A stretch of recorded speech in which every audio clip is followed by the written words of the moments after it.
अब हम लोग समझते हैं सुप्रीम कोर्ट, ठीक है। सुप्रीम कोर्ट या उच्चतम न्यायालय,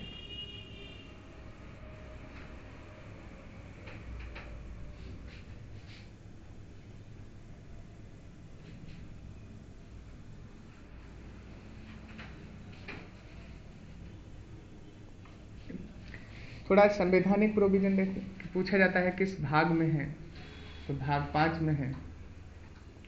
आर्टिकल कहाँ से है, तो 124 से लेकर 147 तक हमें देखने को मिलता है।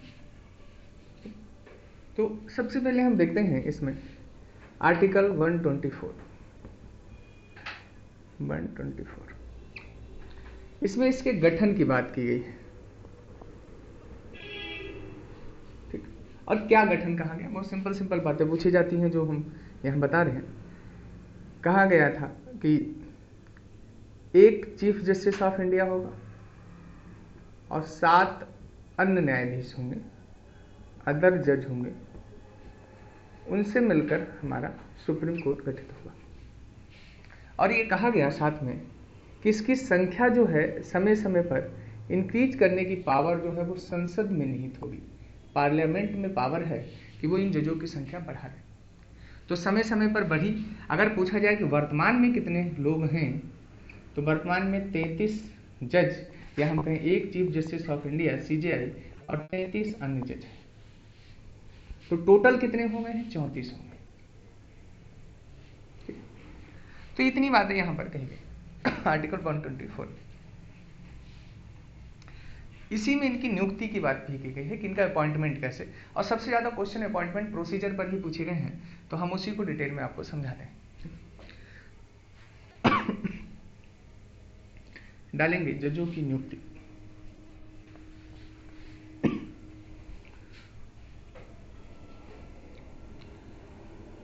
देखिए,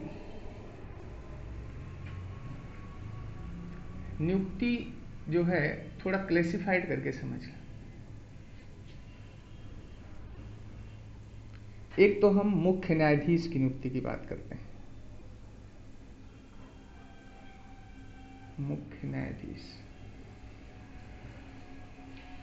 और एक फिर हम कह रहे हैं अन्य न्यायाधीश की नियुक्ति।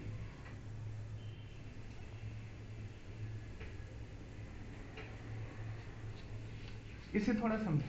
मुख्य न्यायाधीश की सभी की नियुक्ति राष्ट्रपति करेगा, ये कहा गया,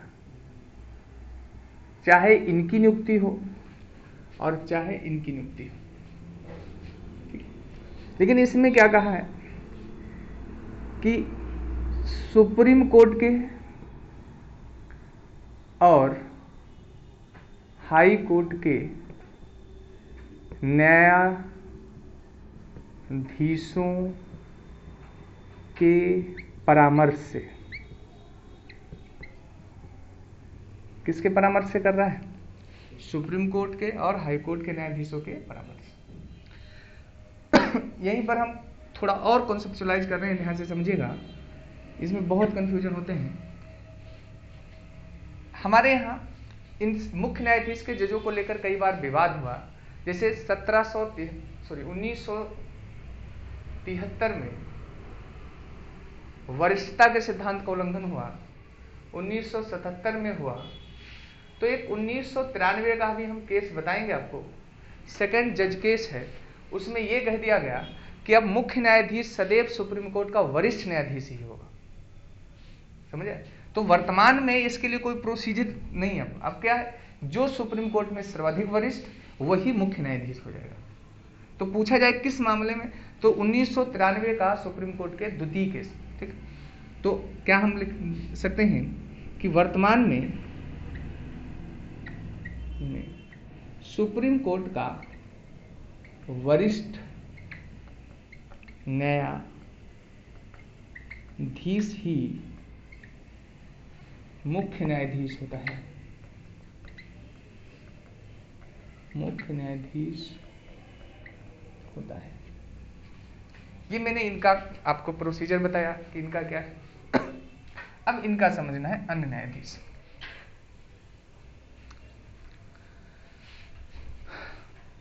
इनकी भी नियुक्ति हमने बताया, कहा राष्ट्रपति करेगा, लेकिन इसमें एक शर्त लिखी गई कि मुख्य न्यायाधीश के परामर्श से, मुख्य न्यायाधीश के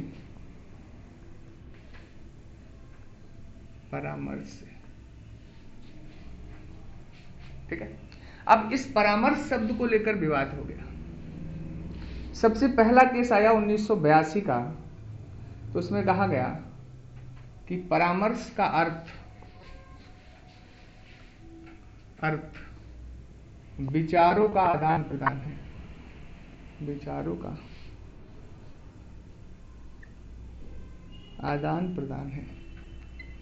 इसका मीन्स है कि राष्ट्रपति उनके मुख्य न्यायाधीश जिसकी सलाह दे उस व्यक्ति को नियुक्त करने के लिए बाध्य नहीं है, समझे। लेकिन 1993 में ये कहा गया, जब सेकंड केस आया उसमें, तो कहा कि परामर्श का अर्थ सलाह का बाध्यकारी होना है, बाध्यकारी है, बाध्यकारी है। और कहा कि परामर्श केवल सीजेआई की नहीं होगी, 2 सीनियर जज और होने चाहिए। मतलब सुप्रीम कोर्ट का केवल चीफ जस्टिस ऑफ इंडिया ही नहीं देगा, साथ में 2 वरिष्ठ न्यायाधीश भी सलाह दें। इनकी सलाह होगी लेकिन अब बाध्यकारी होगी, ठीक। फिर 1998 का एक मामला आया और उसमें यह कहा कि ये सीजेआई प्लस 4 सीनियर जज होने चाहिए, उनकी सलाह होगी, समझा। और इसी सिस्टम को नाम हमने दिया है कॉलेजियम। इसी सिस्टम को हम क्या कहते हैं? कॉलेजियम।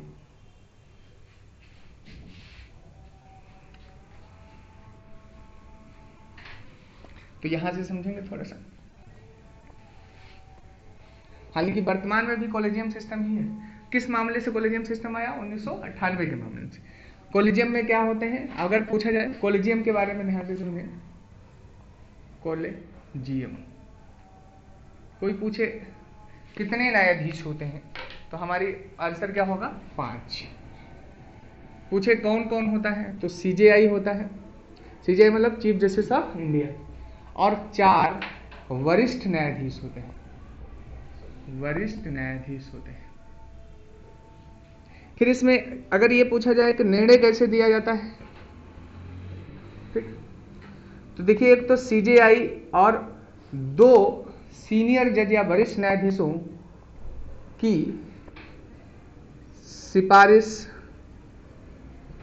सिफारिश अनिवार्य है।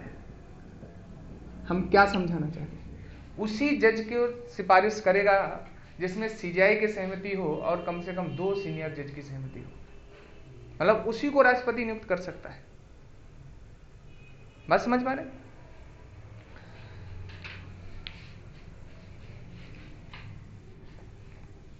इतनी बात क्लियर?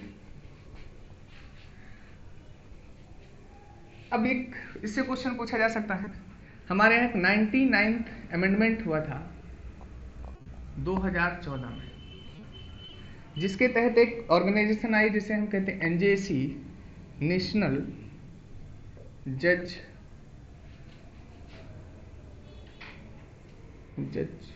अपॉइंटमेंट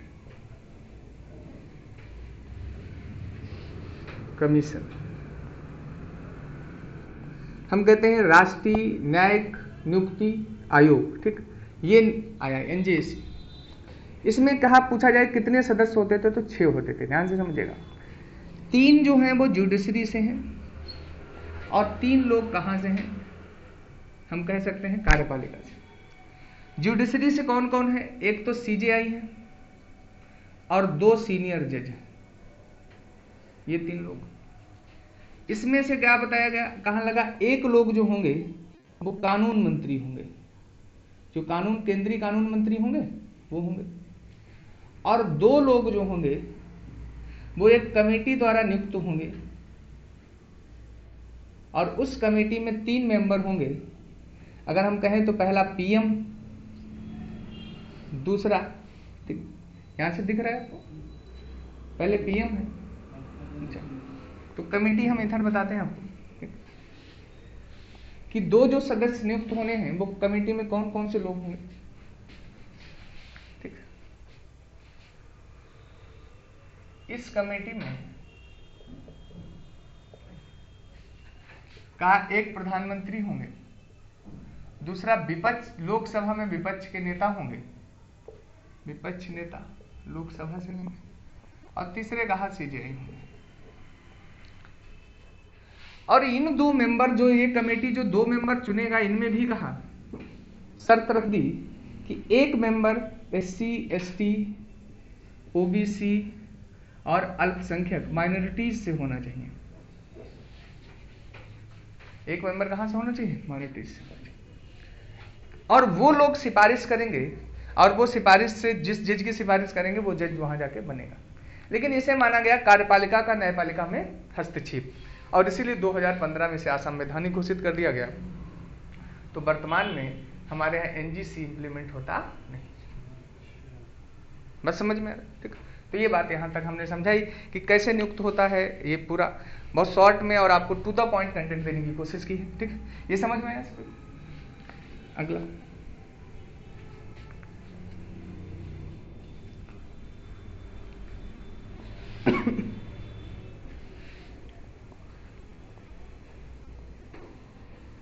जब हम नियुक्ति की बात कर रहे हैं तो नियुक्ति हमने यहां तक जजों की कैसे होगी सबको समझ आए।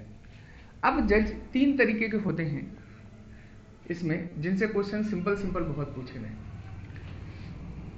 एक हमसे पूछा जाता है कार्यकारी मुख्य न्यायाधीश की नियुक्ति। एक हमसे पूछ लेते हैं तदर्थ न्यायाधीशों की नियुक्ति।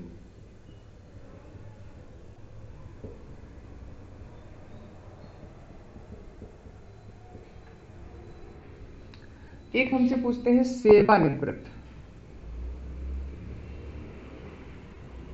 न्यायाधीशों की नियुक्ति। अब देखिए, कार्यकारी मुख्य न्यायाधीश कब नियुक्ति? जब सीजेआई काम करने में असमर्थ हो जाए, यही होगा। कौन करेगा यही पूछते हैं, तो राष्ट्रपति करेगा। कौन करेगा? राष्ट्रपति करेगा ये। लेकिन इन दोनों की नियुक्ति सीजेआई करता है। इसे हम एडहॉक जज बोलते हैं।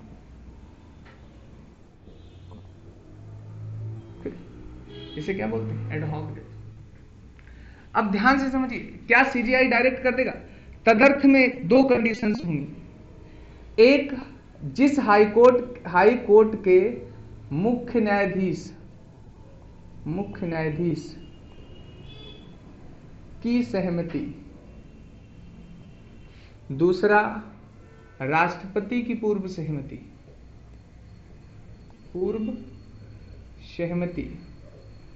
और जिस जज को नियुक्त करना है उससे लिखित अनुरोध। मतलब कोई भी हाई कोर्ट का जज सुप्रीम कोर्ट में लाया जा सकता है एडहॉक जज के रूप में, उससे लिखित अनुरोध किया जाएगा। अब ध्यान से समझिएगा, यहां पर जो लिखित अनुरोध है वो, मान लो एडहॉक जज चाहता हम नहीं आए तो उसे आना भी पड़ सकता है, उसे विवश किया जा सकता है। मीन्स ये है यहां पर लिखित अनुरोध को, उसकी सहमति इसमें अनिवार्य नहीं है, उसे आना पड़ सकता है। तो यहां पर राष्ट्रपति की पूर्व सहमति और यहां पर हाईकोर्ट के मुख्य न्यायाधीश की सहमति जरूरी है। और तब कौन कर सकता है? मुख्य न्यायाधीश भारत का कर सकता है। किसकी नियुक्ति? एडहॉक। अब यहां सेवानिवृत्त में देखिए, इससे भी लिखित अनुरोध किया जाएगा, ध्यान से समझिए, लेकिन इससे विवश नहीं किया जा सकता क्योंकि ये रिटायर्ड हो चुका है। इसके लिखित अनुरोध जब इससे करें तो ये सहमत होना चाहिए। तो पहले तो ये क्या होना चाहिए? सहमत होना चाहिए। और दूसरी है कि राष्ट्रपति की पूर्व अनुमति होनी चाहिए। राष्ट्रपति की पूर्वानुमति यहां पर मुख्य न्यायाधीश की, क्योंकि वो रिटायर हो चुका है। तो तीसरी बात यहां समझिएगा, सेवानिवृत्त वालों को तकनीकी रूप से न्यायाधीश नहीं माना जाता। तकनीकी रूप से न्यायाधीश नहीं माना जाता, और इनका वेतन राष्ट्रपति तय करता है। राष्ट्रपति द्वारा वेतन तय होता है। इन्हें वही वेतन मिलेगा जो सुप्रीम कोर्ट के जजों को मिलता है। इन्हें सब वही अधिकार मिलेंगे, लेकिन इन्हें भी अधिकार और विशेष अधिकार जब सुनवाई करेंगे तो वही मिलेंगे। लेकिन इनका राष्ट्रपति वेतन तय करेगा। जरूरी नहीं कि न्यायाधीश के बराबर वेतन मिले, कम या ज्यादा भी मिल सकता है। बात समझ में आ रही? तो मैंने नियुक्ति बता दी। यहां से अक्सर क्वेश्चंस पूछे जाते हैं, कहां से? पूरा एक साथ में आपका पास अपॉइंटमेंट है। इतनी बातें क्लियर सभी को? अगर ये कोई पूछ दे तो ये आर्टिकल 127 और ये आर्टिकल 128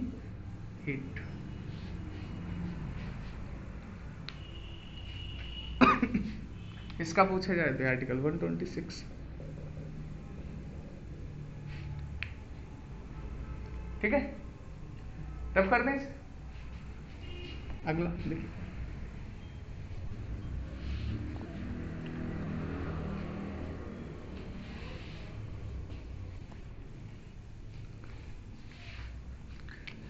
हमसे पूछते हैं ये लोग कि अहर्ताएं या योग्यताएं क्या होती हैं। तो पहले तो आप जानते हैं कि नागरिक होना चाहिए भारत का, और दो योग्यताएं या दूसरी योग्यता ऐसे है कि वो हाई कोर्ट का 5 वर्ष जज रहा हो, न्यायाधीश रहा हो, या 10 वर्ष तक अधिवक्ता रहा हो। अब देखिए, ये जरूरी नहीं है कि एक ही हाई कोर्ट में रहा हो, एक या एक से अधिक में रह सकता, बस 2 ही योग्यताएं पहले। और तीसरी योग्यता के रूप में कहा जाता है कि राष्ट्रपति के नजर में, राष्ट्रपति की नजर में विधि पारंगत हो, विधि पारंगत हो। ये थर्ड है। 3 कंडीशन अगर कोई फुलफिल करता है तो वो हमारे यहाँ क्या बन सकता है, न्यायाधीश बन सकता है। अब अवधि की बात कर लेते हैं। कार्यकाल में देखिए क्या है, इसमें यह कहा गया कि 65 वर्ष की आयु तक। इसलिए स्टेटमेंट पूछा क्या कोई न्यूनतम आयु निर्धारित है, तो न्यूनतम आयु संविधान में कोई नहीं। 65 वर्ष की आयु तक मतलब न्यायाधीश अपने पद पर रह सकता है। बात समझ रहे?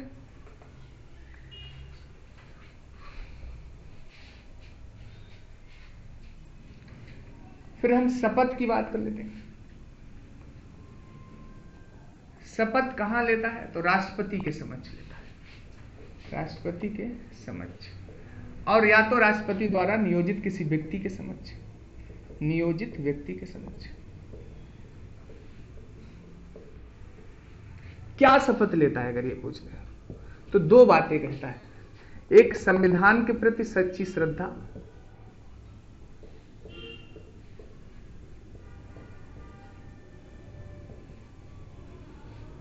शपथ। दूसरा, देश की एकता और अखंडता को अक्षुण्ण बनाए रखने की शपथ लेता है, अक्षुण्ण बनाए रखने की शपथ। ठीक है, तो ये इसमें समझना है कि शपथ में क्या करता है। अब हम समझाते हैं हटाने की प्रक्रिया, जो बहुत पूछी गई है, इंपॉर्टेंट है। इससे पहले एक छोटा सा टॉपिक है, वेतन के बारे में जान लेते हैं। वेतन भत्ते आर्टिकल 125 में इसके दिए गए। किस आर्टिकल में है? 125 में। ध्यान से समझे, कहा जाता है कौन क्या करेगा, कैसे हो, तो कहा कि संसद निर्धारित करेगी। कौन निर्धारित करेगा? संसद। दूसरा, पूछा जाता है क्या आयकर मुक्त है, तो आयकर मुक्त नहीं है, इसे टैक्स देना पड़ता है। फिर अगर वित्तीय आपात लगा है 360 आर्टिकल, उसी दौरान इसके वेतन में परिवर्तन किया जा सकता है, अदरवाइज नहीं किया जाएगा।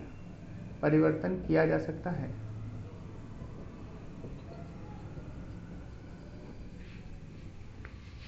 ठीक है, और ये भी स्पष्ट कर दिया गया है कि जो अंतिम माह में वेतन होगा उसका 50% इसे पेंशन मिलेगी, और कार्यकाल के दौरान कोई अलाभकारी परिवर्तन इससे किया नहीं जा सकता। ठीक, इतनी बातें इसके वेतन के बारे में बोली गई हैं कि संसद निर्धारित करता है और आयकर मुक्त नहीं होता है, टैक्स इसे देना पड़ता है। अब लास्ट हम समझाते हैं जो यहां से क्वेश्चन पूछे हैं, न्यायाधीशों को हटाने की प्रक्रिया। न्यायाधीशों को हटाने की प्रक्रिया। पहला देखिए यहां प्रोसीजर। एक चीज क्या महाभियोग शब्द इनके लिए यूज हुआ है, पूछा जाए तो नहीं। दूसरा, कि सदन में प्रस्तुत करने से पूर्व हस्ताक्षर चाहिए कुछ सदस्यों के, तो हम क्या क्या कहेंगे, सदन में प्रस्ताव प्रस्तुत करने से पूर्व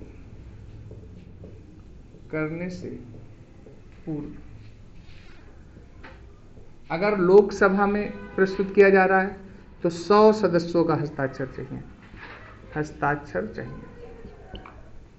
और अगर राज्यसभा में लाना है तो 50 का हस्ताक्षर चाहिए। उसके बाद तीसरी स्टेज होती है कि 3 सदस्यों की कमेटी गठित होगी,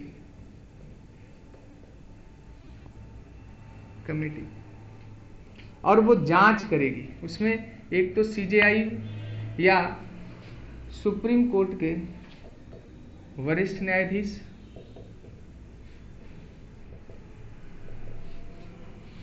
दूसरा अगर पूछा जाए कौन होगा तो हाई कोर्ट के मुख्य न्यायाधीश एक होंगे,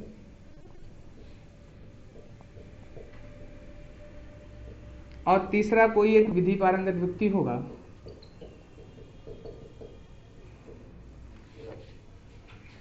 ये लोग अगर जांच करेंगे तो ध्यान से समझिए, अगर कदाचार पाया जाता है तो अब प्रस्ताव स्वीकार होगा, प्रस्ताव और इस कदाचार की रिपोर्ट सदन में रखी जाएगी। ठीक है, यहां तक का प्रोसीजर सबको क्लियर। कदाचार का अगर साक्ष्य मिलते हैं तब सदन में जाएगा, और सदन में जब पहुंच गया तो अगला पॉइंट हम याद रखेंगे कि दोनों सदनों में अलग अलग कुल के बहुमत और उपस्थित तथा मतदान देने वालों के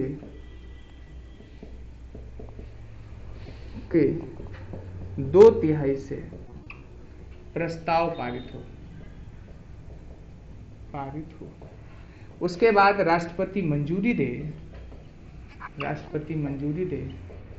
तब ये हटे हुए माने जाएंगे। ठीक है, मीन से विशेष बहुमत बोला जाता है, आपको पता होना चाहिए। इतनी बात क्लियर सभी को? अब यहां से समझे, एक बार ही केवल एक व्यक्ति हैं जिनके खिलाफ ये आया है, जिसका नाम है बी रामास्वामी। आज तक और किसी के खिलाफ महाभियोग आया ही नहीं, और कांग्रेस पार्टी ने लोकसभा में इसे पारित होने नहीं दिया था। ठीक, तो इसलिए समझ पूछा जाए क्या किसी न्यायाधीश के खिलाफ आया है तो बी रामास्वामी के खिलाफ आया है। ठीक है, इतनी बात। और राज्यसभा में पारित भी हो गया था, ये भी याद रखें। अब अगली बात यहीं पर हम एक चीज बताते हैं। इसी में बी रामास्वामी के खिलाफ जब आया तब सुप्रीम कोर्ट ने ये कहा, एक जजमेंट दिया जो पूछा जा सकता है। पहले क्या होता था कि कहते थे कि एक ही सत्र तो समझते हैं, ये प्रस्ताव पारित हो जाना चाहिए। लेकिन इस जजमेंट में यह कह दिया गया कि अगर लोकसभा भंग हो जाए, मान लो भंग हो गई, तो वो लैप्स नहीं होगा, मतलब ये प्रस्ताव समाप्त नहीं होगा, इसे कंटिन्यू माना जाएगा। जब अगली बार लोकसभा की बैठक होगी तो उसे प्रस्ताव को पुनः पारित कराया जा सकता है। बात समझ में? तो यहां तक मैंने क्या क्या आपको स्पष्ट कर दिया कि नियुक्ति कैसे जजों की होती है, शपथ क्या है, वेतन क्या है, और क्या योग्यताएं क्या हैं, और हटाने की प्रक्रिया क्या है। अब हमें समझना है सुप्रीम कोर्ट के शक्तियां। ठीक है, तो हम आगे आपको समझाएंगे सुप्रीम कोर्ट की शक्तियां। तो इसमें मैक्सिमम क्वेश्चन वनडे एग्जाम में यहीं तक रहते हैं, और शक्तियां एक बहुत डिटेल और अच्छा टॉपिक है जिसे हम अलग से समझाते हैं। ठीक है, तो